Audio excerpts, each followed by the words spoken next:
Bom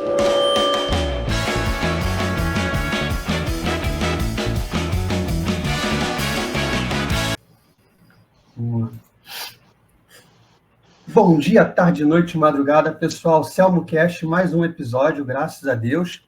Agora com o escritor Tiago Amorim, que é escritor de um romance, de contos. Romance acho que você ainda não tem, né? Não, romance não. Mas tem contos e tem outros livros para quem gosta de literatura. Ele tem 4 livros publicados atualmente, que são... Eu vi o Unicórnio Morto, que é uma coletânea de contos. Esse aqui são contos. A Abertura da Alma, pela editora Danúbio, que são anotações de aulas proferidas no Clube do Livro de 2013. Por que não somos felizes? E tem mais um que eu não estou falando. O Coração do Mundo. O Coração do Mundo. Que fala do quê? Esse é um ensaio que eu escrevi sobre o que eu chamei crise de sensibilidade. E foi lançado pela Linotipo Digital. O que seria essa crise de sensibilidade? É uma espécie de surdez íntima que eu acredito que o homem moderno, ou esse homem atual, e a gente não está muito fora disso, né? Por mais que a gente tente, a gente acaba sendo contaminado. Mas é como se nós não estivéssemos mais sensíveis às coisas que deveríamos estar sensíveis, né? Então, a sociedade de massas, o tipo de produto hoje que a gente acessa, né? A maneira como a gente vive e os tipos de produtos que fazem parte do nosso dia a dia acabam gerando esse adoecimento que eu chamo de embrutecimento da alma. Nós estamos mais embrutecidos e empedernidos, né?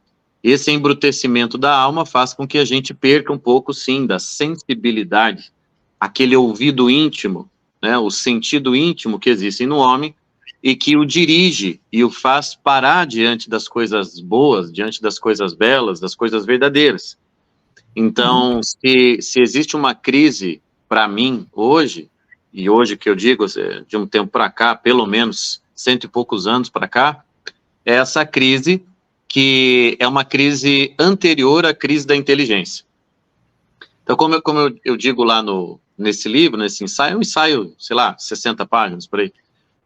Como eu digo nesse ensaio, para você ter a crise da inteligência, que é a crise em que eu vou perder o objeto, né? Eu não vou inteligir o objeto, primeiro tem que haver a crise da sensibilidade, ou seja, eu não percebo o objeto. Para que eu pense sobre algo, eu preciso que eu perceba algo. Então, por isso que a crise da sensibilidade, para mim, é uma crise mais grave e anterior.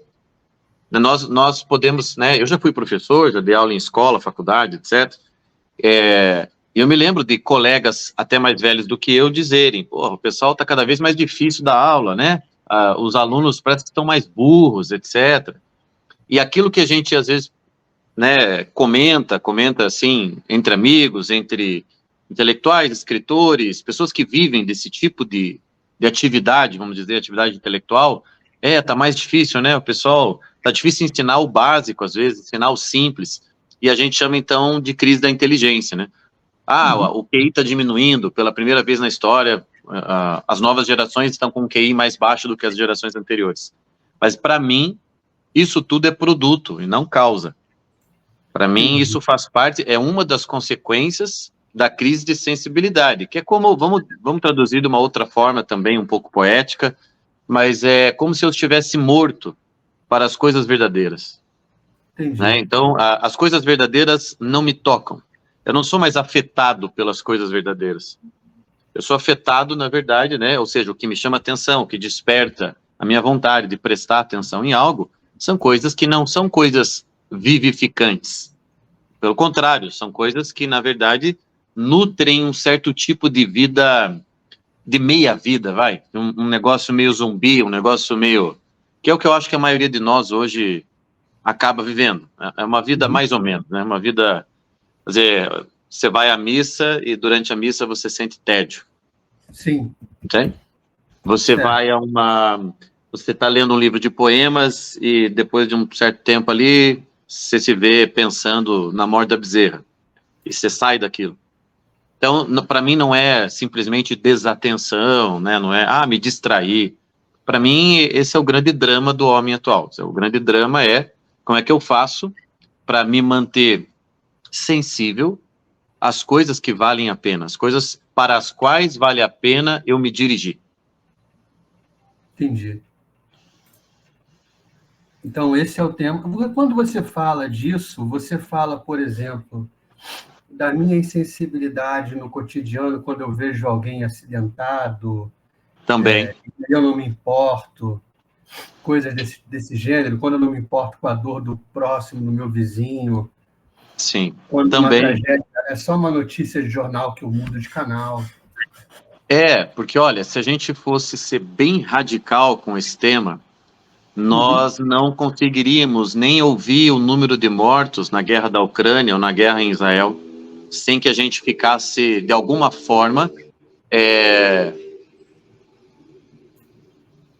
triste, mais do que triste, tocado, enfim, como é que a gente pode ouvir que tem, sei lá, que tem criança passando fome em tal lugar e isso ser tratado de forma estatística apenas? É aquele problema da matematização da vida. A vida humana foi matematizada, tudo é traduzido em número. Então eu me lembro que nas primeiras semanas de Covid, a gente se espantava que 200 pessoas haviam morrido, 300, 400, 1.000. Depois de 6 meses de Covid, você sabia que 10 mil pessoas morreram, parecia não mudar muito. Então isso, eu sei que esse tipo de narrativa que eu estou fazendo, esse tipo de discurso aqui que eu estou falando, eu sei que ele é muito fácil de ficar piegas. Muito fácil. É muito fácil a gente ficar piegas ao dizer, né? Pô, Anselmo, a gente tem que ser sensível ao outro. Se alguém está sofrendo do nosso lado, né? Se eu vejo uma criança com fome na rua, se eu vejo um cachorro sarnento sofrendo, eu devia ser tocado por aquilo. Mas esse discurso foi também, de alguma maneira, cooptado, né? Por talvez pessoas que o façam de maneira mais leviana, ou piegas, né? Ou que isso sirva para certo tipo de propaganda. Mas justamente o que eu tento fazer quando falo desse assunto, quando escrevo, é chamar atenção de novo para isso, tentando passar a fase do piegas, né? Quer dizer, certas coisas deveriam me constranger, sim, certas coisas deveriam me tocar, certas coisas eu não deveria lidar com certas realidades de maneira leviana, com certas realidades humanas. Esse foi um tema que eu sempre, mesmo sem ter consciência disso, eu vou fazer 41 anos, mas desde rapazote, assim, eu acho que instintivamente isso sempre me chamou atenção. Sempre prestei atenção em gente que eu intimamente dizia para mim, esse aí parece estar mais vivo, essa pessoa parece estar mais viva. Essa pessoa parece estar vivendo uma vida mais plena. Sempre prestei atenção nisso. E aí depois que eu fui estudar, eu acabei estudando bastante os filósofos espanhóis, né? Então a Escola de Madrid, o José Ortega Gasset, o Julián Marías, a Maria Zambrano, o Xavier Zubiri, né? José Gauss. Estudei essa turma aí, foi a turma que eu mais estudei. E aí eu fui entender, aí eu fui dar, sei lá, uma expressão mais conceitual, intelectual, para algo que desde muito jovem eu acho que eu percebia, eu sentia em mim mesmo, nas pessoas à minha volta. Eu venho de uma cidade pequena, né, um jeito bem provinciano de viver mesmo, uma cidadezinha de 60 mil habitantes no interior do Paraná. Mas essa coisa do estar vivo, e estar vivo para as coisas que me vivificam, isso aí sempre me chamou atenção. Eu sempre quis ficar, sabe, um pouco mais consciente ou perto disso de alguma maneira.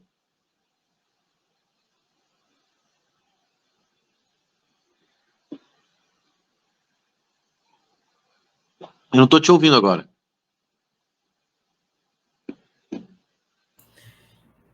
Burrice minha. O que você pode falar da Abertura da Alma, que é esse livro que saiu pela Danúbio? Acho que foi o primeiro livro seu que saiu pela Danúbio. São anotações de um clube do livro que você fazia parte, que você acha que era o mentor, né? Uhum. Então, o que você pode falar da Abertura da Alma? Veja, de alguma maneira, mesmo lá em 2013, 2014, foram os anos ali em que eu estava escrevendo esses textos para os encontros do Clube do Livro que eu organizava, mesmo que eu não tivesse um nome, mesmo que essa perspectiva da crise da sensibilidade, ela não tivesse tão clara para mim, de certa forma, eu já estava tentando lutar contra ela, lutar contra essa crise da sensibilidade. Eu já atendia pessoas, né? Eu comecei por volta de 2012, 2011, 2012, eu comecei a atender pessoas como terapeuta, e eu percebia que por trás ali dos dramas, das questões das pessoas, dos problemas, né, existenciais e tal, havia esse embrutecimento. Por quê, Anselmo? Eu pedia, isso eu sempre fiz como terapeuta, eu pedia para o paciente, por exemplo, assistir a um filme, ler um conto, né, durante a semana, eu designava lá, lê esse daqui, assiste isso, assiste essa série, e semana que vem eu quero conversar com você sobre isso. Então, não é uma terapia muito convencional a que eu faço. É uma terapia, sei lá, aula, uma coisa assim. E aí as pessoas liam e não entendiam nada do que tinham lido, salvo algumas exceções, mas eu percebi assim, que eu passava às vezes coisas simples, um filme que você não precisava ter muito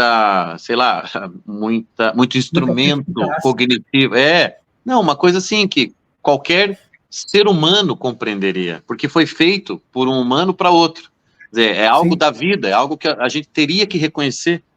Mas aí eu passava e tinha essa dificuldade, e a dificuldade ficava ainda mais gritante na literatura.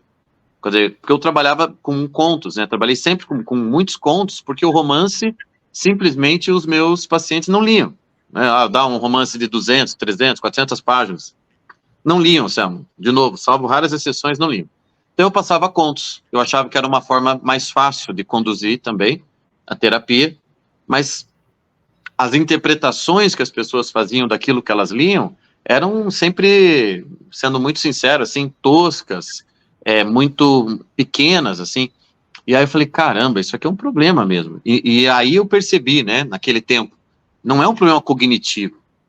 A pessoa não tem capacidade cognitiva. Não, é uma coisa que está além disso daqui. Não é um negócio de QI, não é um negócio de, você não consegue mesmo resolver essa equação? Era algo de sensibilidade, era algo que a pessoa lia, mas não via o que estava lendo. Ela não era, então, despertada intimamente, ela não era tocada pelo que ela estava lendo. Eram palavras que ela ia compreendendo o sentido das palavras, mas ela não captava a imagem também da palavra, né? A imagem das palavras. Aí eu falei, não, isso aqui eu vou ter que tornar isso também um objeto de trabalho, um objeto de estudo. E foi quando eu resolvi fazer o Clube do Livro. E daí eu selecionava, daí era um romance. Aí eu selecionava o romance, era um grupo aqui de Curitiba que participava, eram encontros presenciais, e aí, para que eu mesmo tivesse uma forma melhor de me expressar a respeito do livro, de organizar minhas ideias, eu escrevia textos, previamente, sobre aquele livro, Memórias Póstumas de Brás Cubas, eu me lembro que a gente leu Vermelho Negro, a gente leu O Velho Mar, etc., assim, alguns clássicos. E aí eu escrevi esse texto era o que eu usava, né, como condutor da minha aula, quando a gente se encontrava uma vez por mês. E aí esses textos, acho que ficaram ali com, uma certa qualidade, que valeria, então, naquela época, eu achei justificável publicar. Hoje eu acho que eu não publicaria, né? Mas eu, naquele momento, fiz a coletânea, o Diogo Fontana, né, abriu as portas da Danúbio para mim, e me permitiu publicar ali, era meu primeiro livro e tal. Muito jovem, muito mané ainda, mas a gente publicou e eu acho que ajudou esse tipo de pessoas, as pessoas que não tinham nenhuma intimidade com literatura, que não conseguiam entender, porque eu ouvi isso 1000 vezes na minha vida. Eu não entendo o que eu leio, 1000 vezes. Tiago, você pediu para ler esse conto, mas eu não entendi. Então, acho que era nesse sentido, a ideia do livro era essa, tá aqui uma forma de entender essa história, uma perspectiva, como que a gente se aproxima de uma história dessa. Foi mais ou menos isso. Tá. Isso deve ter sido bem no início da Danúbio também, né? Muito. Olha, eu acho que o meu livro, sei lá, foi um dos 3 ou um dos 5 primeiros que a Danúbio publicou. Eu me lembro que a Danúbio publicou um livro de contos, como é o nome daquele autor? Do Luiz, aqui de Curitiba. Esqueci o sobrenome dele agora. Mas ele foi o primeiro, se não me engano, o primeiro a ser publicado. daí mais alguma coisa, e aí o Diogo aceitou publicar o meu. Era o comecinho, assim, da Nube. Tanto é que na época, Anselmo, lembra daquela época em que estava na moda fazer crowdfunding? Sim. O meu saiu com campanha. A gente fez campanha, atingiu lá a meta e daí ele saiu. Legal. Ainda continua à venda hoje todos os seus livros. O Por que Não Somos Felizes está disponível na Amazon. A gente procurou aqui, ele não está no Unlimited, mas está no site da Amazon para quem quiser. Acho que nenhum dos seus livros tem cópia digital, né? Assim, para compra. Não. A não ser que o Diogo tenha feito algo assim mais recentemente, mas creio que não. Eles são livros físicos. Eu tenho certeza dos últimos dois, o Coração do Mundo e o Eu Vi um Unicórnio Morto, tenho certeza que só tem físico mesmo, não tem digital. A gente falou da abertura da alma e a gente falou do Por que Não Somos Felizes, né? Porque nós somos... Não, a gente falou do Coração do Mundo, que é o da crise da sensibilidade. Agora, esse livro de contos, Eu Vi um Unicórnio Morto, é um nome engraçado, né? Eu não pensaria nele. Por que você... qual é a temática que percorre os seus contos? Por que você deu esse nome de Unicórnio Morto? Eu Vi um Unicórnio Morto. Tem um poema do Alden, em que o Alden... Eu posso depois te mandar o poema? E eu me lembro que eu me lembro que quando eu li, eu fiquei bastante impressionado com o poema. Eu não leio muito ele, eu não sou um conhecedor do Alden, eu não posso falar isso, mas um ou outro poema eu aprecio muito e leio mais de uma vez. E esse poema, ele está justamente falando de um certo tipo de homem, vamos dizer assim, não sei se dá para dizer especificamente burguês, mas está falando desse homem classe média alta, que está entediado, não está vivo para as coisas que deveria estar. Estou traduzindo com palavras minhas. E aí tem um verso em que ele fala desse homem industrial, vamos dizer assim, em que ele fala: eles não veem sequer unicórnios mortos. Quer dizer, imagina vivo, né? Vivo sem nem pensar que o homem atual vê unicórnio vivo. Ele está fazendo uma crise à imaginação do homem moderno. Então, se a gente pudesse ver pelo menos o unicórnio morto, já seria alguma coisa. Então, quando eu escrevi o livro, o título sempre foi esse na minha cabeça. Eu não escrevi o livro, obviamente, eu não escrevi os contos pensando no título, né? Todos os contos que se encaixem nisso. Não. Eu sabia que o título seria esse. Os temas ali, tem vários assuntos, a gente pode falar, mas de alguma forma eu queria dizer, olha, eu pelo menos acho que vi aqui o unicórnio morto. Quer dizer, eu pelo menos estou preocupado com essa coisa da imaginação. Eu pelo menos aqui, eu estou um pouquinho consciente, não sou muito melhor que ninguém, mas eu estou um pouquinho consciente dessas coisas que são cruciais para a vida, cruciais para o ser humano. E que se nós deixarmos de vê-las, deixarmos de tocá-las, as consequências são bem ruins para nós. As consequências são mesmo, aí entra no meu trabalho como terapeuta, são aquilo que eu chamo morte biográfica, né? Uma coisa é você morrer fisicamente, outra coisa é você morrer bem antes da morte. É uma morte biográfica. Eu brinco, né, com os pacientes. Eu sou o rapazinho lá do Sexto Sentido, o filme do Bruce Willis, né? Porque eu vejo gente morta o tempo todo. Então, eu vejo gente morta. E aí, quando eu digo que eu vi um unicórnio morto, eu estou querendo dizer isso. Olha, eu estou aqui tentando, né? Quem sabe um dia ver o unicórnio vivo. Enquanto não chego lá, eu vou vendo ele morto. Eu vou pegando aqui a sombra dele. E aí os contos, quem me ajudou a enxergar o que tinha nos contos foi o Alexandre, quando o Alexandre Soares Silva escreveu o prefácio, né? Ele gentilmente aceitou. E eu tenho um orgulho, Anselmo, que é o seguinte, vou falar aí uma vaidade. Quando eu lancei o livro de contos, eu saí por aí falando que o maior poeta da geração e o maior prosador da geração tinham falado do meu livro. Porque quem escreveu a orelha foi o João Filho. E quem escreveu o prefácio foi o Alexandre. Então eu saía dizendo, né, batendo no peito, que os dois melhores da geração tinham falado do meu livro, e por sorte, bem. Mas, assim, os dois foram muito gentis, escrever, e o Alexandre Soares Silva viu nos meus contos o tema do fracasso, que eu, quando escrevi cada uma das histórias, eu não tinha visto. Não tinha visto. Eu não percebi que eu estava me entregando dessa forma, que eu estava me denunciando. Porque foi bem num momento da minha vida em que, sim, eu me sentia muito fracassado. E aí aquilo aparece. Quando eu li o prefácio dele, eu falei, caramba, putz, ele pegou aqui a coisa que eu não tinha visto mesmo.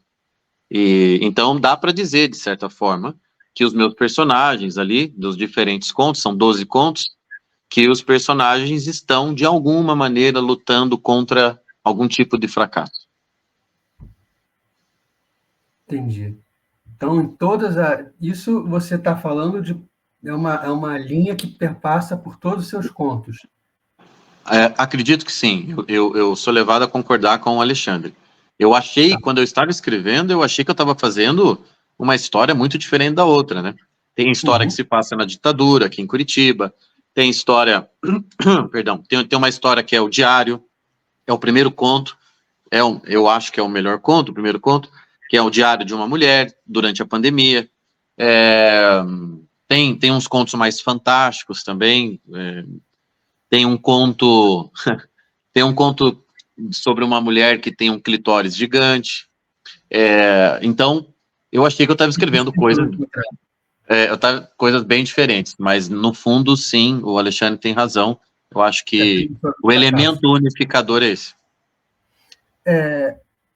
E você está para lançar mais um livro pela Danúbio, também de contos, não é isso? Também de contos. Foram contos que eu escrevi mais ali no final de 2022. Eu tenho escrito muito pouco, tá? Eu trabalho, estou num ritmo de trabalho bem grande, isso não deveria ser desculpa, mas eu acabo me envolvendo muito com o meu trabalho como terapeuta, como homeopata, e aí, né, a agenda, sim, anda cheia, ótimo que fique cheia, mas aí eu tenho sido bem preguiçoso mesmo, bem vadio em relação a isso, e tenho escrito muito pouco. Né? Mantive, no ano passado, eu consegui manter a newsletter. Então, toda semana eu mandava uma newsletter lá para a minha lista.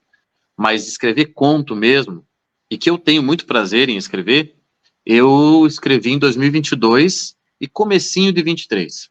Aí peguei esses contos, dei uma olhada, dei uma revisada, tal, mandei para o Diogo, da Danúbio, e o Diogo falou, não, vamos publicar sim. Então, acredito que neste ano, talvez aí no primeiro semestre, ele falou, a gente tenha esse novo volume publicado. Você como terapeuta, assim, eu sei que o terapeuta ele não pode contar coisas dos pacientes, é segredo que fica entre o que o paciente fala para o terapeuta. Mas você lidar com experiências humanas no seu trabalho o tempo todo. Será que, de alguma forma, essas histórias não escorrem para os seus contos, para o que você escreve? Sem dúvida, eu não tenho nenhum problema de admitir isso, tanto questões da minha vida pessoal, quanto as questões dos meus pacientes, elas acabam sendo matéria de fabulação, como eu brinco. O último conto, e eu já disse isso numa outra live, uma transmissão que eu também fiz, o último conto do livro Eu Vi o Unicórnio Morto, ele de certa forma, o fato, é um acontecimento na vida do pai de uma paciente minha. Então, essa paciente me contou essa história, que o pai teve um sonho, certa noite, acordou acordou no começo da manhã, assim, lembrando do sonho, e no sonho, era como se Deus estivesse avisando ele que o melhor amigo dele ia morrer naquele dia. O melhor amigo dele. E aí ele fica naquela situação, né? Foi um sonho, eu devo fazer alguma coisa a respeito, né? Quer dizer, foi uma coisa tão forte, ela conta, que o pai depois contou isso, né? Que foi uma coisa tão forte que o pai não sabia o que fazer com isso. Se era uma informação, se era um sonho qualquer, e o pai ficou muito mal durante aquele dia. O fato é que o amigo morreu naquele dia. No final daquela tarde, o amigo dele morreu, e o amigo dele não estava internado, não estava doente, não era uma coisa assim que estava sugerida, né, no inconsciente do pai da minha paciente, Mas essa história, ela me marcou, assim, dentre tantas histórias que eu já escutei. Eu conheço muita história de vida mesmo, faz aí quase 15 anos que eu escuto esse tipo de história. E aí eu falei, olha, se me permite, eu vou... Na verdade, não, nem pedi permissão, deixa eu contar direito. Eu escrevi o conto, né, dando tintas aí para toda essa questão fantástica em volta da história, complementei com outras coisas, que nem inventei ali uma boa parte, mas depois de pronto mandei para ela. Falei, olha, aquela história do seu pai me marcou, e se você me permitir, leia esse conto, e eu colocaria esse conto num volume de contos. Ela leu, me agradeceu, falou, puxa, pode pôr sim e tal. E aí ele é o último conto dessa coletânea, e o conto se chama Deus Complica a Gente. E acaba sendo, então, meio que uma ficção histórica, né? Ali sim, é uma ficção histórica. Porque os 11 primeiros... Ah, tem um outro que é ficção histórica, que... Você sabe que alguns temas, eu quero justamente falar de certos temas, porque, entre aspas, eles foram sequestrados, cooptados por outro tipo de gente, ou por um grupo. Exemplo, o tema da ditadura no Brasil. Quer dizer, quem é que fala disso? Então, quando você vai para as questões ideológicas, a gente sabe, né? Quem fala de ditadura no Brasil é a esquerda. E ela é a dona da narrativa. Sim. E isso me incomoda. Eu me incomoda essa questão de quem é o dono da narrativa, quem é que conta a história. E eu me perguntava, né? Eu fiz faculdade de História por menos de um ano, tá? Quando eu estava fazendo faculdade de Direito, eu resolvi que eu ia fazer História também.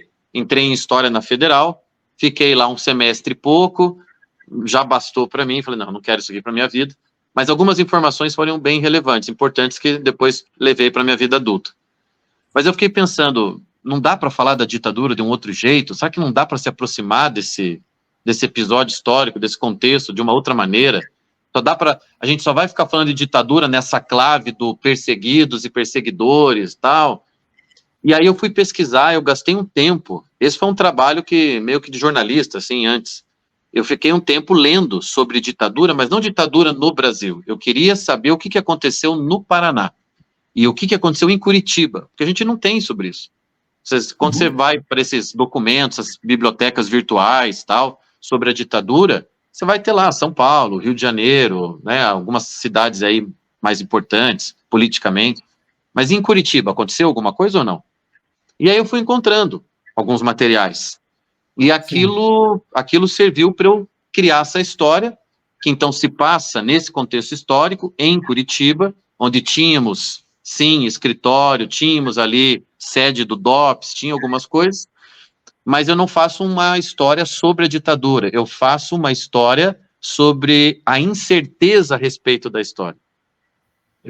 Que para mim, foi bem na época em que estava, quando eu tive a ideia do conto mesmo, estava na época da discussão do Ministério da Verdade, né, em relação à ditadura. Então, o que é verdade, o que não é, aquelas coisas que da época do governo Dilma, né, de investigar lá a ditadura. E aí eu quis fazer esse conto, não para dizer quem estava certo, quem estava errado, porque isso, sinceramente, não me interessa muito. Esse tipo de coisa, eu não gasto muita energia com isso. Eu quis escrever um conto sobre a incerteza da história. Tanto é que a história dentro da história, lá no conto, ela fica sem resolução, ela fica sem... Você termina o conto e você não tem certeza do que aconteceu, quem fez o que aconteceu ali e tal. Então, eu quis justamente brincar com isso, né? Então, quem vai dizer o que foi verdade aqui? Quem que vai determinar se isso aqui aconteceu ou não? O quanto você tem mesmo controle do que você acha que está fazendo, da narrativa que você está fazendo. Eu lembro bem disso, desse período.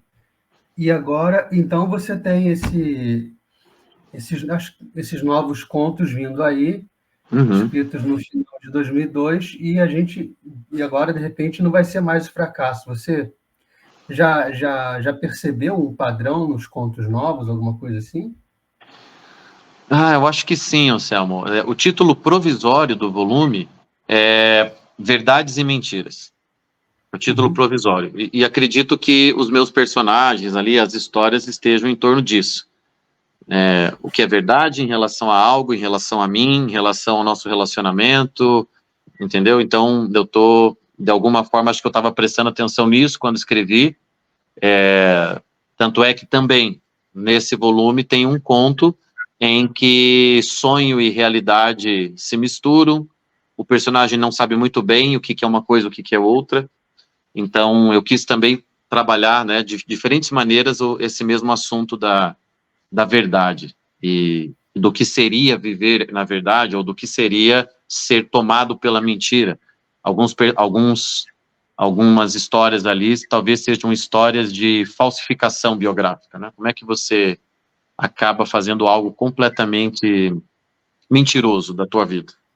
Então, o primeiro conto, eu acho que ele é bem, como é que eu posso dizer, expressivo disso.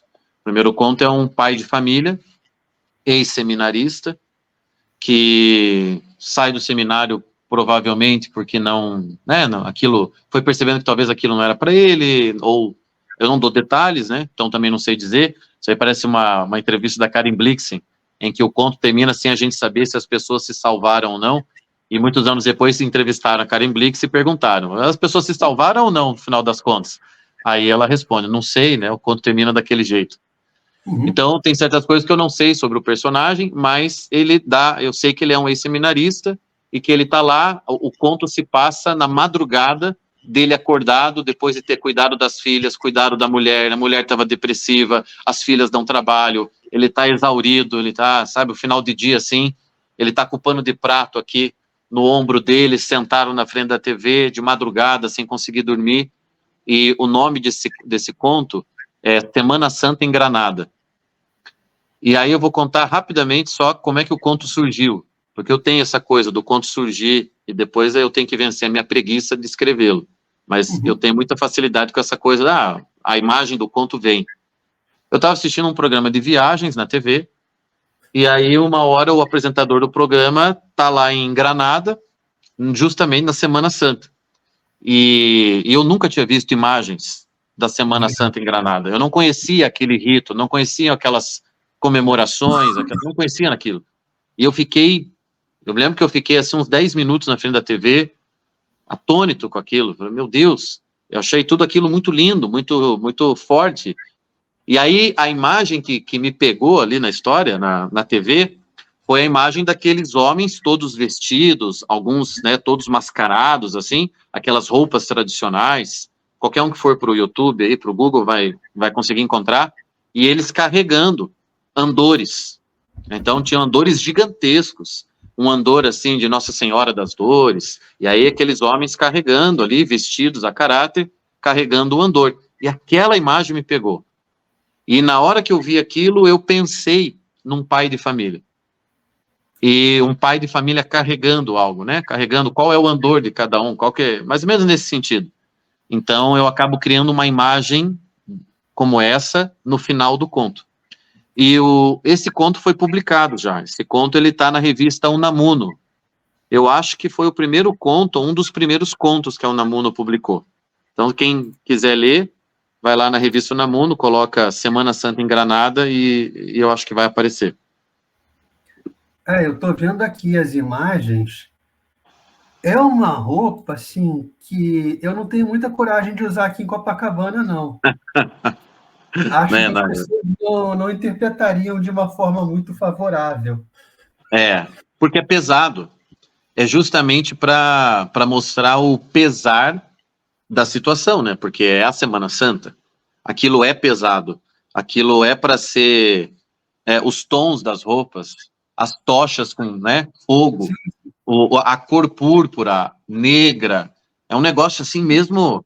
E aí, quando eu olhei aquilo, sei lá, por inclinação pessoal, por estupidez e cegueira, eu não fiquei pensando em Cristo, olha só, eu não fiquei pensando no sentido último daquilo, mas eu pensei realmente num pai de família. Eu olhei aquilo e imediatamente eu pensei num pai de família. E aí esse personagem que veio aos poucos aí na minha cabeça, esse personagem carregando seu andor, vamos dizer assim. Tanto é que no final eu componho essa imagem, que eu acho que é o grande finale do conto, vamos dizer assim. Ele tá com aquele pano de prato, né, aqui no ombro dele, como se fosse o protetor do andor, e e o que ele carrega, metaforicamente, em cima dele, é um retrato de família. Então, é mais ou menos assim que o conto termina, né? O que ele carrega é a família. Eu quis fazer, enfim, algo mais, vamos dizer assim, mundano com a imagem. Mas eu me lembro que eu fiquei um tempo olhando para aquilo. Eu acho que tem uma procissão parecida com isso no interior de Goiás. Ah, eu acho que sim. Eu acho que tem uma procissão parecida. Acho que na Semana Santa mesmo. É sim. Tem. Eu acho que Minas Gerais também. Tem. Agora não tá me falhando o nome. Mas Eu acho que tem, porque se não me engano, a minha memória não é mais a mesma, mas se não me engano, eu cheguei a pesquisar, quando eu estava para escrever o conto, algo parecido no Brasil, para ver se eu fazia uma história mais literal nesse sentido, algo, se o meu personagem não participaria de uma procissão dessa numa cidade brasileira. Uhum. E eu me lembro de ter encontrado coisas parecidas assim. Eu me lembro. Tem aqui Cidade de Goiás, exatamente, a Semana Santa na cidade de Goiás. Olha aí. Então tem essas roupas parecidas, mas é aquele problema, né? Você sair com uma roupa dessa no Fogaréu em Goiás, Você imagina só. você sair com uma roupa dessa aqui em Copacabana, o pessoal vai entender outra coisa, então eu não me arrisco muito. Além do calor, né, Anselmo? Porque quando acontece Semana Santa lá na Espanha, ainda não é verão, né? Não é nem primavera. Então, assim, mas imagina o calor você usando aquilo. E as tochas, imagina só. Não, a fogueira que eu me colocar ia ser bastante calor. Fogaréu em Goiás tem isso, então é verdade. Então, se eu tenho esse conto, você tem mais contos na Unamuno? O Namuno, não. Acabei mandando só esse. Eu sou um pouco, como é que eu posso dizer? Eu gosto de manter certas coisas em segredo, né? Até que eu me sinta mais seguro de mostrar. Eu não sou aquele cara que escreve uma coisa e mostra para todo mundo. Pô, acabei de escrever isso aqui, ó, dá uma olhada no que eu escrevi.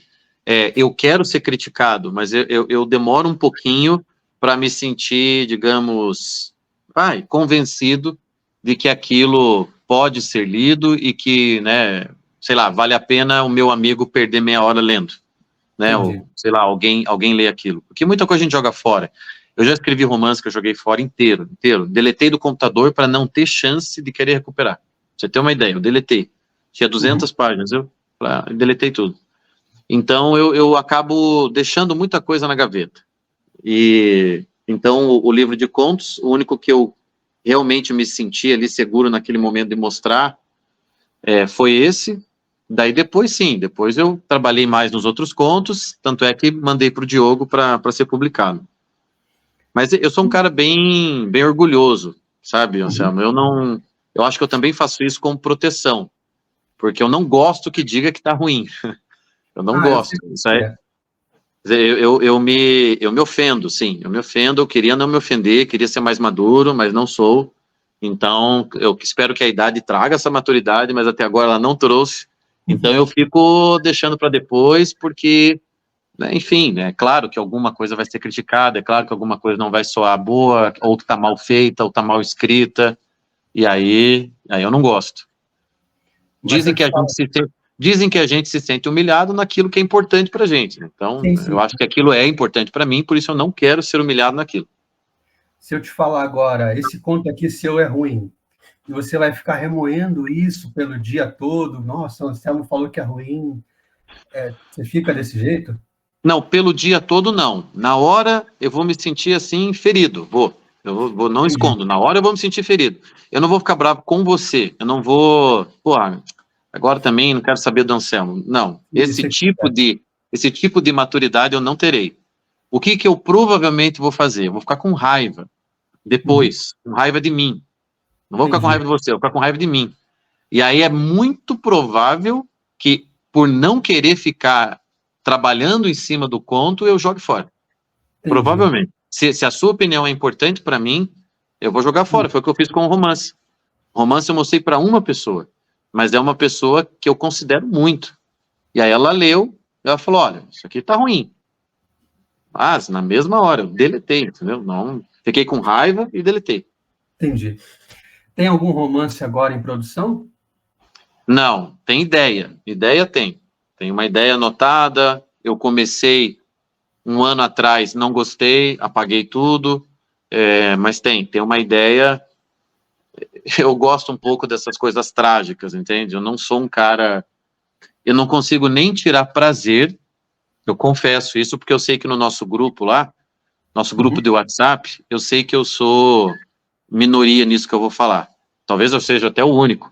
Eu não tiro muito prazer de literatura leve, de literatura, sei lá, cômica, vai. Eu acho que o único escritor cômico que eu leio é o Alexandre. Porque realmente eu gosto muito do que ele escreve e de como ele escreve. Aprendo muito com ele. Eu leio o Alexandre quase como um aluno. Eu não leio como leitor, eu leio como aluno.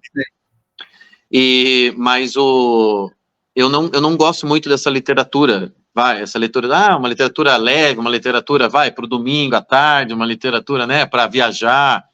Eu tenho essa coisa de sentir que estou perdendo tempo. Eu não consigo. Então eu acabo, aí para mim são questões de personalidade, de preferências, e eu sei que eu deveria, né, talvez ler mais disso. Mas eu acabo abandonando essas leituras. Então eu gosto mesmo de leitura, sabe, pesada. Eu gosto de história pesada, eu gosto de história trágica, eu gosto de... Dostoiévski, entendeu? É um negócio assim, tem que ter um assassinato, tem que ter umas 2 traições, tem que ter... Se não tiver, eu perco interesse. Então esse romance que eu estou pensando, e que eu comecei e apaguei, a primeira cena da história é a mãe chegando em casa e pegando o segundo marido dela com a própria filha na cama. E daí começa a história. E a filha some no romance. Então a filha só vai reaparecer no último capítulo. Esse tipo de história. Aí aquela coisa do Nelson Rodrigues, né? Sempre viu o amor pelo buraco da fechadura. Eu acho que a gente vê a vida de um ponto, não adianta, não tem como ver de todos, e eu vejo a vida dessa maneira, e apesar de ver a vida dessa maneira, né, pelo buraco da fechadura, pelo trágico, enfim, por esse tipo, pela crise existencial, problema, drama, eu vejo a vida assim. Apesar de vê-la assim, eu não me considero um cara triste, ressentido, eu não sou esse tipo de cara. No meu dia a dia eu sou até bem humorado, piadista, brincalhão. Vocês veem lá no grupo, estou sempre mandando piada, estou sempre falando. Mas, na hora de sentar ler, sentar escrever, como eu enxergo, é o que eu enxergo. Na hora de ler tem que ser o exorcista. Tem que ser esse tipo aí. Se tiver um drama mesmo, bem pesado, esse livro eu vou ler numa sentada. Se for uma historinha, assim, tal, né, bonitinha, aí eu vou ter que ficar me convencendo, sabe? Continua, Thiago, continua. É fulano de tal, tem que ler. Você tem a coleção do Stephen King aí toda. Não curto muito. Não, gosto do Stephen King, daí eu prefiro ver o filme mesmo. Daí eu tenho também essa coisa de, puxa, o que vale a pena ser lido? Que tipo de escritor vale a pena ser lido, né? E o Stephen King, por enquanto, não é alguém que entrou na minha rota, assim. Entendi. Deixa eu perguntar uma coisa. O escritor é um cara que tem uma ideia e coloca no papel, mas uma coisa que fica na minha cabeça é o seguinte: você decide, vou escrever uma história sobre a amizade, ou você decide, eu vou escrever uma história que passa nessa cidadezinha aqui. Como é que é esse processo? Que você pensa que você quer escrever? Como é que funciona isso? Eu não sei bem se o escritor tem ideias. Eu tenho um pouco de medo disso, porque eu acho que a gente pode cair na literatura propositiva. E eu tenho um pouco de problema com essa literatura. Essa literatura em que eu percebo que tem uma tese. Você está lendo aquilo e tem uma tese por trás. O escritor quer te convencer de alguma coisa. Aí eu tendo a abandonar o livro. Se eu percebo que ele quer me convencer, eu abandono o livro. Pode ser o melhor escritor. Eu falo, já entendi, cara. Você está querendo me apresentar uma ideia da vida. Não.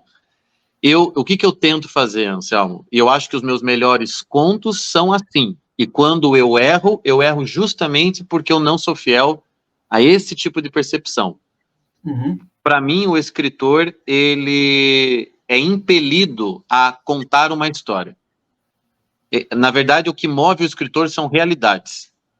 Então, por exemplo, quando eu escutei a minha paciente contando aquela história do pai dela, que o pai dela sonhou que o amigo morreria, que Deus avisou, né? Ó, seu amigo vai morrer, e de fato o amigo morreu naquele dia.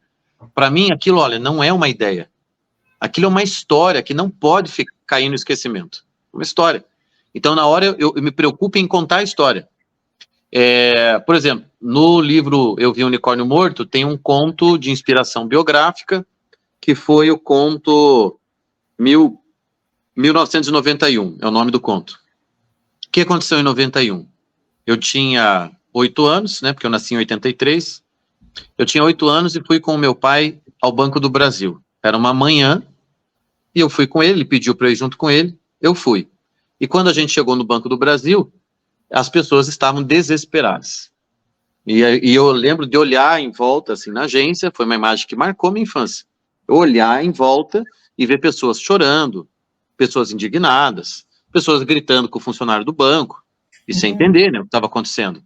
E meu pai, cabisbaixo, meu pai assim, sabe, eu via que meu pai estava arrasado e eu não conseguia entender o que tinha acontecido. Claro, tinha a ver com dinheiro, evidentemente, mas eu não conseguia entender por que todo mundo estava daquele jeito.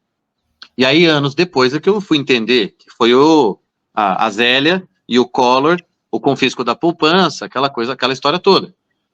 Então, essa é uma história da minha infância. Eu estive lá, vivi a coisa daquela forma. Quando eu estava escrevendo Eu Vi um Unicórnio Morto, essa história veio. Só que olha que interessante. Eu tentei escrevê-la primeiro em primeira pessoa. Ah, eu e meu pai, tarará, tarará. Ficou piegas, ficou ridícula, ficou sentimental, ficou um troço assim. E não rolou. Apaguei tudo. Aí tentei outra, até que eu cheguei na voz que está lá no conto, que está em terceira pessoa, como se fosse uma câmera acompanhando o pai e filho. E aí a coisa funcionou, né? Então, afetivamente, meu conto preferido é esse. Então, para mim, não ficou nem piegas, nem é uma ideia, nem é uma crítica, por exemplo, ao plano do Collor, não é. É simplesmente uma história que tem que ser contada. Pessoas se suicidaram naquela ocasião, né? Pessoas quebraram e nunca mais se levantaram depois daquilo, financeiramente. Então, isso é uma história que eu acho que merece ser contada. Para mim, de certa forma, o escritor está salvando do esquecimento coisas que ele acha que não podem ser esquecidas. E se ele acessa isso através da própria história, da história de outras pessoas, da história nacional, não sei, entendeu? Mas, para mim, o que tem que entrar ali no livro é uma história que precisa ser contada. É uma história que, se cair no esquecimento, quem perde somos nós. Se essa história... E o Brasil é muito bom nisso, né? Em apagar a história. Então, nós não temos, né? Nós teríamos que ter filmes e filmes, livros e livros sobre aquele período, por exemplo, da nossa história. A gente só vê coisa aí da ditadura, mas tem outros momentos da história nacional que merecem ser contados. E sem esse viés, vamos dizer, ideológico. Você lê lá meu conto, eu acho que você não vai achar nada de ideológico lá. Aliás, você não vai achar nada de política. Não tem uma frase contra Collor, contra isso, contra aquilo. Não é isso que eu estou vendo, né? Eu estou vendo a história das pessoas em volta daquilo. E é essa história que eu acredito que merece ser contada. Entendi. Então, você coloca uma história, isso aqui eu preciso contar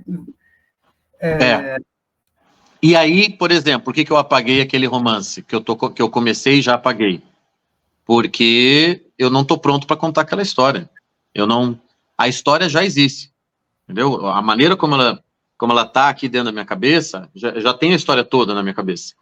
Mas eu ainda não consigo contá-la, como ela merece. Então, por isso que eu volto atrás.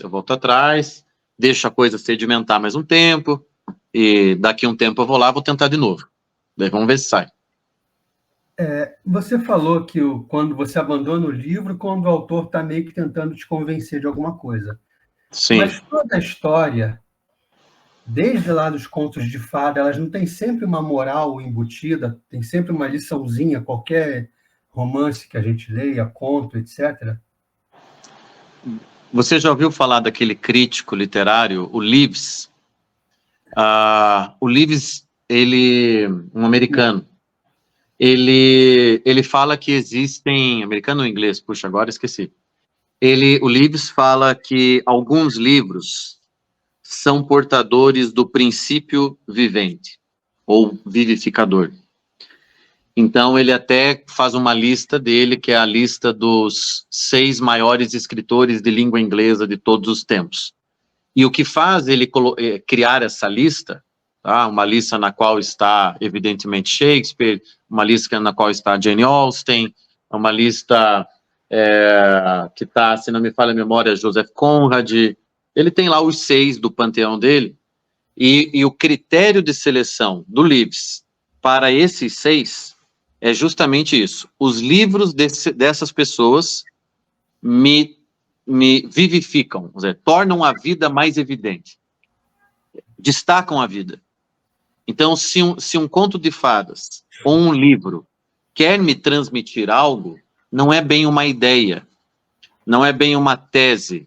Na verdade, o conto de fada ou a história literária, ela quer atualizar algo da vida que precisa estar aqui, ó, no nosso horizonte de consciência, de alguma maneira.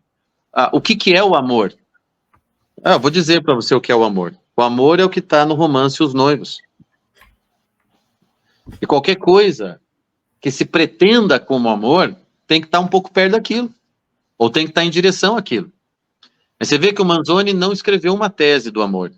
Ele, na verdade, colocou ali em palavras a realidade do amor. A realidade do amor está traduzida em palavras. Então, olha, isso aqui não pode sair do nosso horizonte de consciência, isso aqui não pode sair do nosso campo visual, que relações podem ser isso, ó. Relações podem ser dessa nobreza, relações podem ser dessa profundidade. Um homem e uma mulher podem se amar a esse ponto, né? E podem participar suas histórias em Deus dessa maneira. Deus pode fazer parte de uma relação, olha só, nessa intensidade. Então, para mim, isso. Agora, é fácil? Claro que não. A gente escorrega ou não escorrega, às vezes, na proposição, na tese. Claro que escorrega. Mas talvez esses escritores que o Leaves nomeia, talvez eles tenham conseguido fazer isso de uma maneira, enfim, única, especial, sei lá. Entendi. É um ponto de vista. Então, deixa eu fazer aqui, a gente está chegando ali na 1 horinha de Selmo Cash, eu vou fazer aquelas perguntinhas de sempre, acho que você já conhece, né? O ping-pong. Mais ou menos, acho que você já viu nos outros episódios, não? Sim. Aquela primeira, como é que era tratada na sua casa a questão da literatura, do contato com os livros, como é que seus pais te apresentaram ou não, ou se de repente veio depois para você?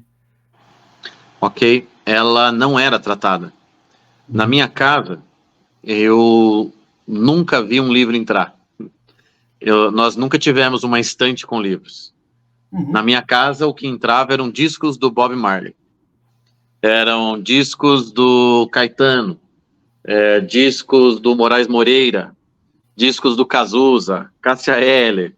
Meus pais, nas manhãs de sábado, manhãs de domingo, limpando a casa, era isso. A imagem da minha casa é uma imagem de uma casa de classe média baixa, com a vitrola ligada, tocando Moraes Moreira.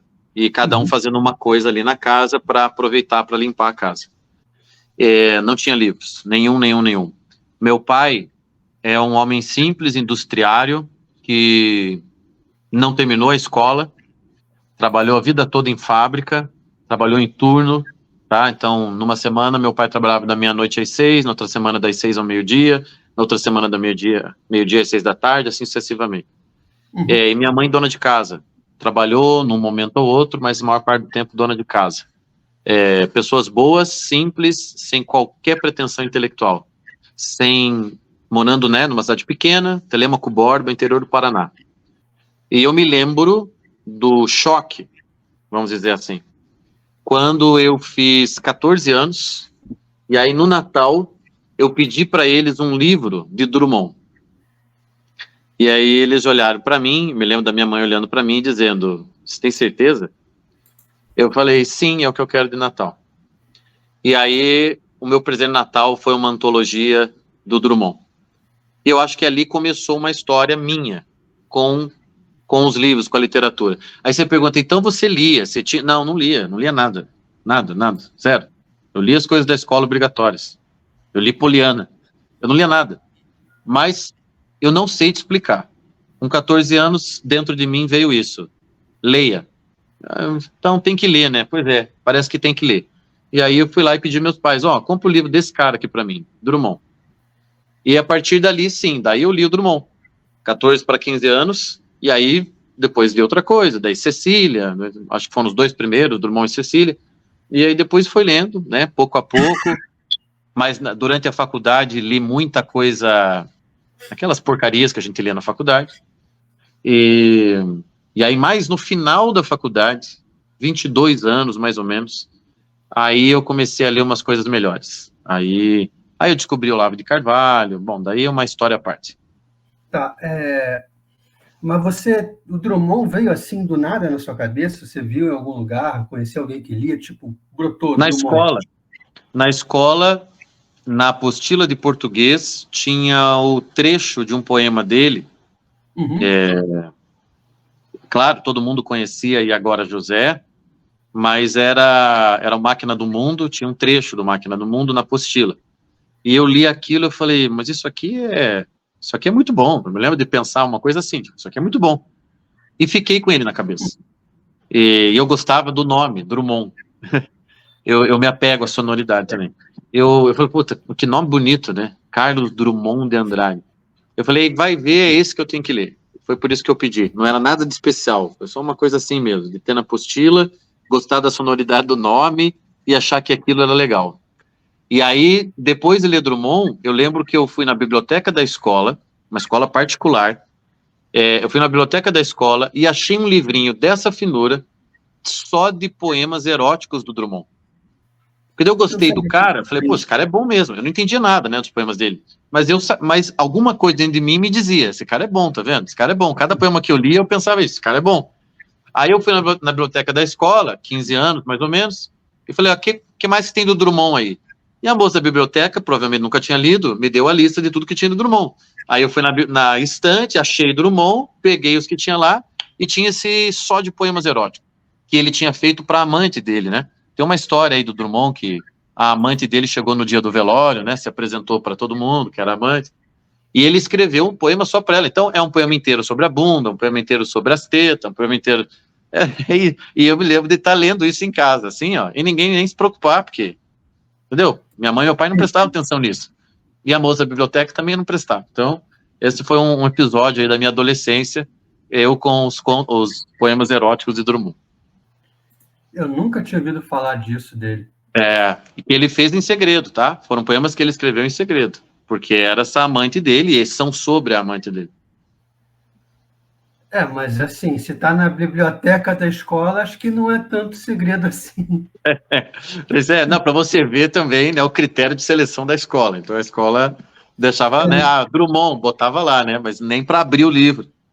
E eu me lembro, agora não sei se é a minha imaginação criando, mas eu tenho aqui uma vaga imagem de ter desenhos no livro. Então, era o livro sobre peito, né? Daí tinha lá uns seios desenhados e tal. Eu acho que tinha isso. Jesus, nego vê o nome do autor, isso aqui é educação, cultura, põe lá. Põe lá, pô, quem que vai questionar Drummond, né? Pô, põe lá. Mas Drummond foi o primeiro autor que te capturou, assim, ou você ainda teve que ler mais alguma coisa para ser capturado pela literatura?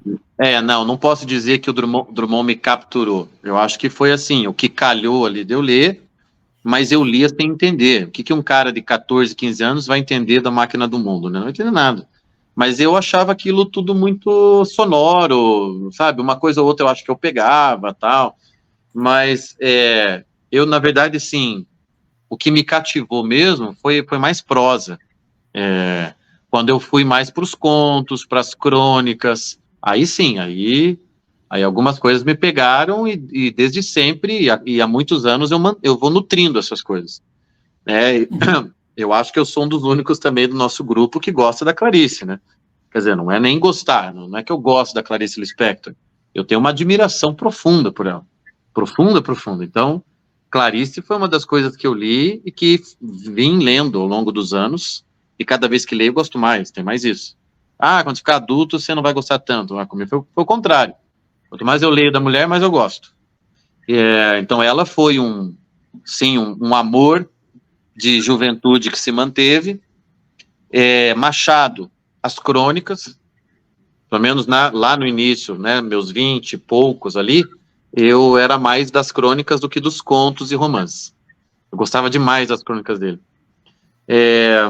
Que mais? Estou tentando lembrar esses primeiros amores, assim. Porque depois tive outros, né? Então, quando eu morei em Portugal, eu tive meu mergulho em Camilo Castelo Branco.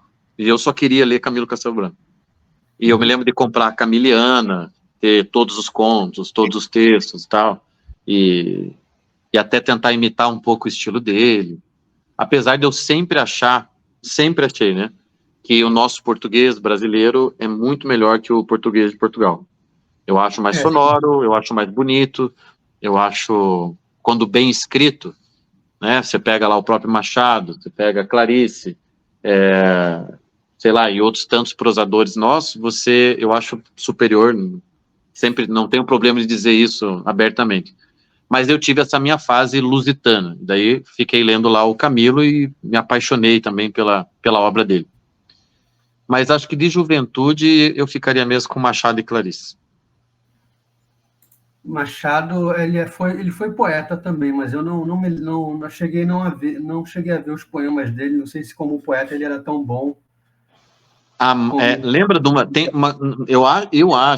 eu não sou um cara que pode discorrer sobre poesia, tá? Então eu sempre tento, eu aciono o João Filho, mas eu me lembro de ler um volumezinho que eu também encontrei na biblioteca da escola, do Machado, que se chamava Amar é.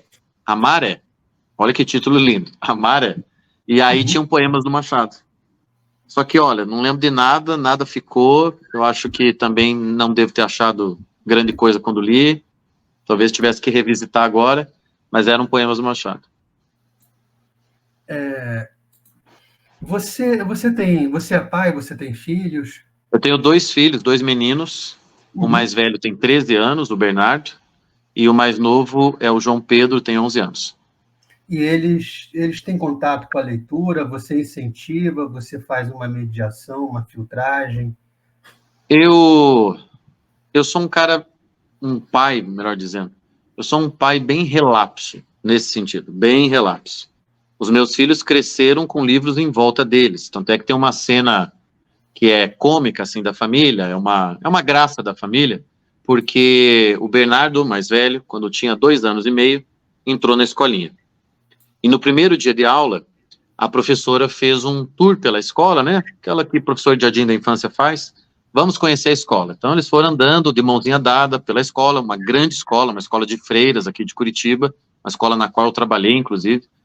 E eles foram andando. Quando eles chegaram na biblioteca, que é bem grande a biblioteca dessa escola, quando eles chegaram lá, o Bernardo apertou a mão da professora, ela olhou para ele, ela me contou isso depois, né? Ela olhou para ele e ele disse, papai.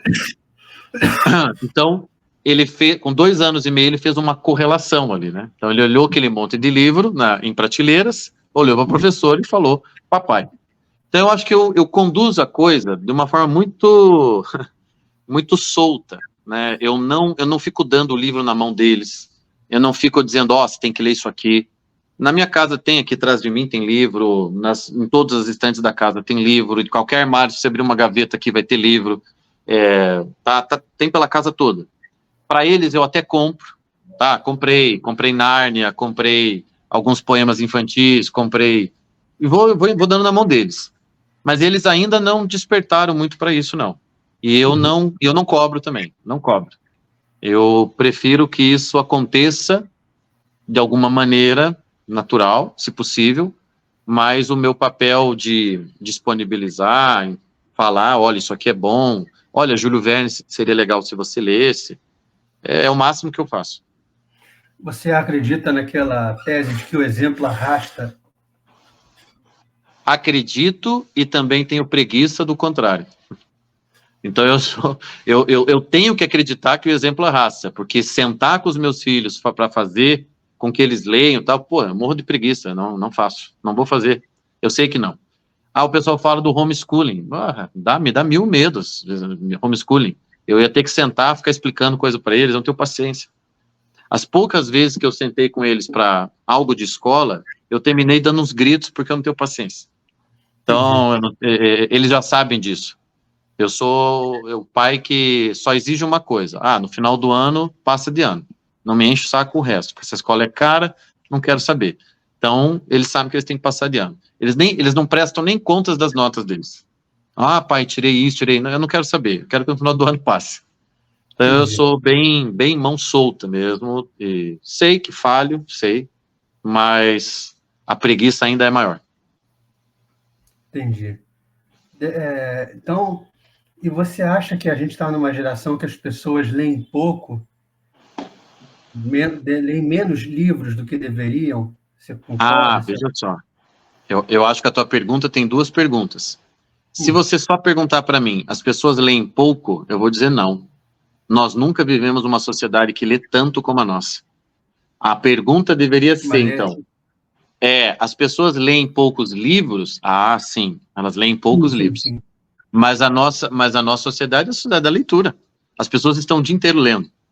O dia inteiro, elas estão lendo fofoca, elas estão lendo e-mail, elas estão lendo mensagem.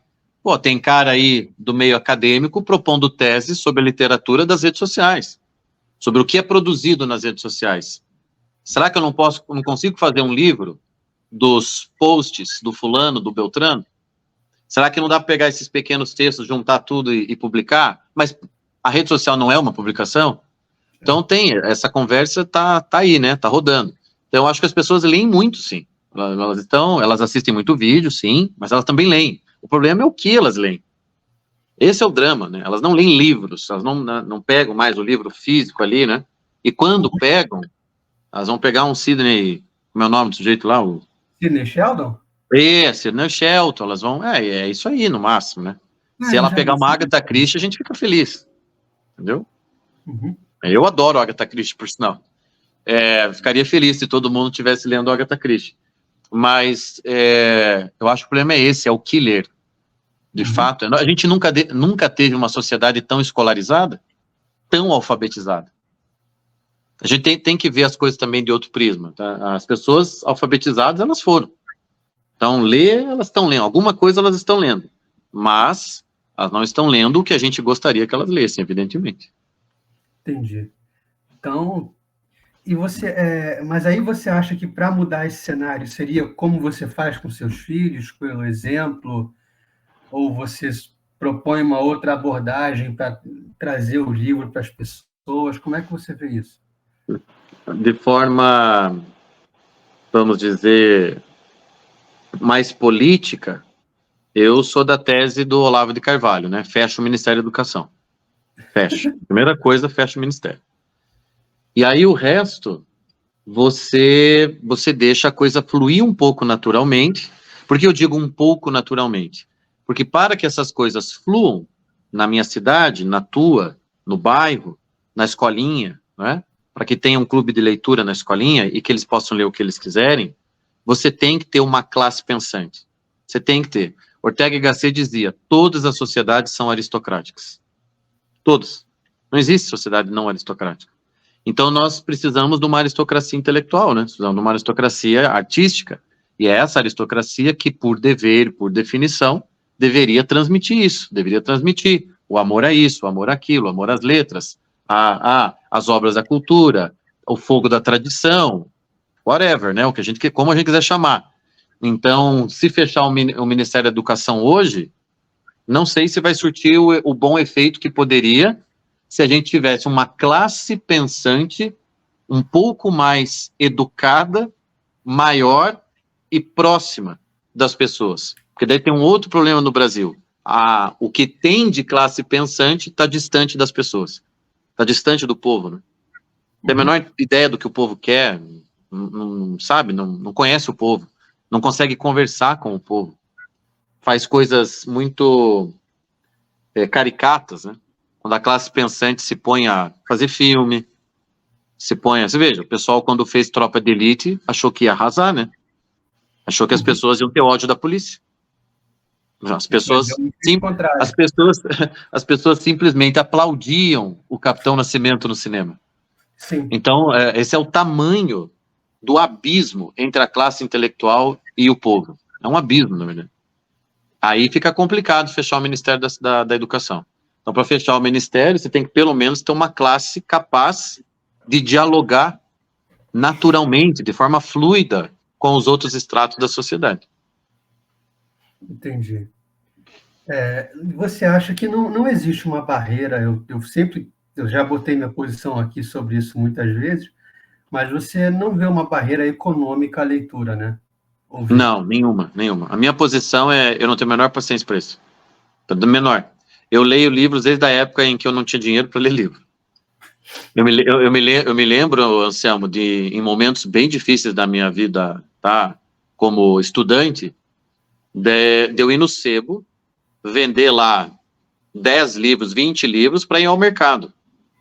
Eu morava sozinho, ganhava pouquíssimo, era estagiário, estava ferrado. Eu vendia livro para comprar comida. Mas não é para ter dó de mim, não, porque no outro dia eu já tinha me virado, já dava conta. E aí ia lá e comprava de volta outros livros no sebo. E hoje, cara, meu Deus do céu, você tem internet. Pelo amor de Deus. Uhum. O pobre parcela em 28 vezes o iPhone. Sim. Então ele tem o iPhone, ele pode acessar, né? Ele pode acessar, ele tem... até o governo tem biblioteca virtual. E você pega tudo lá que está em domínio público, você pode ler. Então, não é uma questão econômica, não acredito nisso. E eu sou tão turrão nessa posição que você pode me apresentar pesquisa falando o contrário que eu vou dizer que está errado. Entendi. Não se trata de economia, não é. Isso aí não é obstáculo, não é. Tá certo. Então, a gente já cobriu aqui o que te marcou mais de livro, você consegue dizer? Eu acho que Os Noivos do Manzoni é um livro que eu vou reler outras vezes. É um dos livros, eu costumo dizer, um dos livros mais bonitos que eu já li na minha vida. Eu acho um livro que merece, sim, ser lido e relido. Em termos de estilo, tipo de escrita, os livros do Garcia Marques são... Eu acho que ninguém conta uma história como Garcia Marques. Sendo muito sincero... Oi? Eu estou pegando o livro dele agora, que Garcia Marques é uma dívida minha. Estou pegando o livro dele agora. Olha, sinceramente, eu nunca vi um contador de história como esse. Sinceramente, para mim não tem. Ele é muito fora da curva. Então, os livros do Garcia Marques, eu não sei te dizer porque eu colocaria ele, assim, como realmente algo marcante para mim. Uma ou outra coisa do Dostoiévski, uma ou outra coisa do Thomas Mann, A Montanha Mágica, e Morte em Veneza também é um livro que eu diria que estaria na minha lista, A Montanha Mágica e A Morte em Veneza. De autores atuais, eu gosto muito do Murakami, talvez de escritor vivo, acho que é o escritor que eu mais leio, é o Murakami. Gosto do estilo dele, o estilo dele me faz bem, é um estilo sóbrio, um estilo sereno, bem oriental mesmo. O que mais? Bom, Clarice é, assim, um dos amores da minha vida, eu tenho tudo aqui dela, eu tenho todos os contos, tenho todas as crônicas, eu tenho todos os romances, tenho todas as cartas, eu tenho biografias dela, então Clarice tá lá. O Machado também, algumas coisas do Machado. Na poesia, Cecília e Manuel Bandeira. E o que mais? Acho que é isso, cara. Tem muita coisa, mas não tá vindo na cabeça aqui não agora. Eu tive uma época deliciosa de literatura policial. Deliciosa. Que foi o Holmes, né, meus dois companheiros. O Holmes e o Inspetor Maigret do Simenon. Entendi. Holmes eu já li, acho que... Não, faltaram ler as aventuras depois que ele ressuscitou, né? Que ele ressuscitou, o Conan Doyle ressuscitou. Acho que foi pressão popular, né? Que fez o Conan Doyle ressuscitá-lo. Foi. Eu não li essas aventuras. Acho que a própria morte dele, se não me engano, eu não li. Pô, é maravilhosa. E aquela série do início dos anos 90, daquele canal inglês, com o Jeremy Brett interpretando o Holmes, aquilo ali é algo, hein? Se você nunca assistiu, assista. Eu vou procurar. É muito bem feito. Você sabe que o Jeremy Brett sofria de um distúrbio psíquico bem severo, transtorno de personalidade, e o Brett, segundo o que alguns dizem, morreu acreditando que era o Holmes. Caramba, não sabia disso. Ele entrou tanto no personagem que foi doentio. Depois que eu vi o Brett interpretando o Holmes, todos os outros Holmes, para mim, são insuficientes. É muito impressionante, Anselmo. Você vai assistir lá, você vai perceber. E o que eu ia falar, um personagem que você... Tem algum personagem da literatura que você tomou como referência, como eu quero ser como esse cara, eu quero agir, eu quero ter essa virtude aqui na minha vida? Tem alguma coisa assim? Virtudes eu vi em literatura de língua portuguesa, que eu estou aqui me esforçando para falar de algo nosso, eu vi no José Geraldo Vieira. Então, alguns personagens do José Geraldo são personagens grandes, são personagens virtuosos, são personagens capazes de sacrifício, são personagens estudiosos. Então, na literatura de língua portuguesa, isso é mais raro, né? Então, isso me chamou atenção quando eu li o José Geraldo. Eu tive uma fase ali que eu resolvi fazer o tour completo em José Geraldo e li vários romances dele. Não acho que eu li todos, mas li quase todos. Uhum. A 40ª Porta é um livro impressionante. Agora, um personagem... um personagem... É que eu gosto... É engraçado, né? Mas é que eu gosto de personagem fodido. Personagem fodido que acaba alcançando redenção. Então, dificilmente eu ia citar qualquer personagem que fosse muito bom em tudo, ou que fosse um personagem que não tivesse falhado, que não tivesse feito merda. Sim, admiro, bonito, tal, mas para mim, eu entendo mais de fudidos mesmo. Então, eu gosto dos personagens fudidos. E aí gosto dessa gente que melhora, dessa gente que se redime, essa gente que faz um monte de merda e depois termina para cima. Aí eu gosto, é um tipo de literatura que eu gosto bastante. Tipo Por exemplo, Nó de Víboras, do Morreac. Uhum. Entendi. E acho que para finalizar, alguma situação na sua vida que você conseguiu sair, escapar assim, porque você leu e pensou, opa, eu já vi isso aqui num livro, eu já sei que esse caminho aqui não vai ser legal para mim. A literatura já te ajudou de alguma forma assim na sua vida prática? Eu acho que eu sou um cara que de vez em quando se sente tentado, né, a melancolia, e aí alguns personagens melancólicos da nossa literatura me deram ali alguns gatilhos interessantes, né, me mostraram o caminho. Então, o próprio livro do Corção, né, A Descoberta do Outro, né, Memórias do Subsolo, que mais? Tem um livro daquele escritor sul-africano que escreveu Desgraça. Como é o nome dele, cara? Ele ganhou o Nobel. Sul-africano ganhou o Nobel? Sul-africano, me ajuda aí. Sul-africano. Cara, pior que eu não tô... Nobel... John M. Coetzee, é isso? O Coetzee, ele mesmo, o Coetzee. Eu pronuncio Coetzee, não sei se é o correto. Ele escreveu, eu tenho uma tradução portuguesa que está como Desgraça. Esse livro não é um livro assim que eu diria, o livro é maravilhoso, tá? Mas é um livro que me marcou, esse livro. É um professor que faz merda no início do livro, daí vai para o interior do país para ficar com a filha, que já é uma mulher, já, uma adulta, e aqui o período dele ali com a filha é uma espécie de deserto e redenção dele ali, depois de ter feito merda na faculdade, com uma aluna e tal. Gostei bastante desse livro. Foi alguns livros funcionam assim para mim, como, né, olha, os caminhos do erro, como é que funciona. Até mesmo livro de gente fudida sobre personagem fudido que termina fudido, como os livros do Bukowski, por exemplo. Eu gosto do Bukowski, eu leio várias coisas dele. Entendi. Tá certo. Obrigadão, Thiago, por participar. Eu que agradeço, hein? Por ter vindo aqui. Estamos sempre de porta aberta para te receber. Valeu. Obrigado. A gente está nesse programinha aqui para mostrar para os outros como é legal ler, como é legal a literatura, e a gente está crescendo, graças a Deus. Acho que está todo mundo gostando da proposta, aonde está chegando, as pessoas estão gostando, então só tenho a agradecer pela tua força aí. Muito obrigado, desejo, sei lá, todo sucesso, que mais pessoas assistam.